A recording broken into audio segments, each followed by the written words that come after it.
Ngrehet muezini, tret ezanul Muhammedije. Allahu Ekber, Allahu Ekber.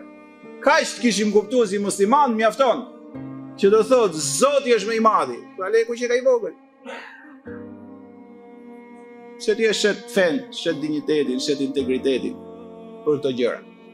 Qofse e dëgjon dhe thotë Zoti është më i madhi, atë është gjë është e vogël. Jeta jote është e lidhur me madhe. Edhe në aspektin njerëzor, njerëzit vujnë të rinë me të mëdhejt. Me presidenta, me kryeministra, me mbretër, me diktator që ka bota. Mbarojnë. Pse?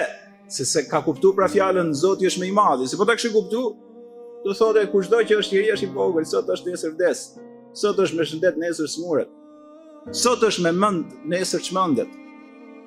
Kurse Allahu Ekber, Zoti është më i madhi, ai është i përjetshëm, nuk vdes kurrë. Ai nuk ka smundje, nuk i afrohet atij smundja. Ai është i gjithmenshuri. I ka këto cilësi dhe emra të përjetshëm. Kjo lloj përgatitje, ky lloj niveli, ky lloj standardi bën që me ta gjithë bota ty duket e pavlerë. Kurse kur ngel muslimani i vogël merr gjithë ditën filane as gjoj. Apo më keq se kjo, kur pret që i shalla po vjen filani se shumë emër ka marr. Pashto vlla, edhe motërët beku me jetën tënde. Ngreje veten tënde. Puno për veten tënde. Largo të metat e tua.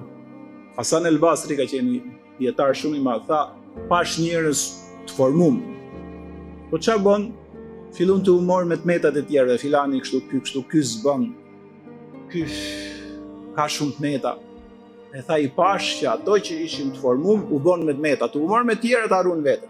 Kam pa njerëz tjerë që kishin të meta, kishin probleme, po nuk u merrshin me tjerët, u morën me veten e tyre. U formuan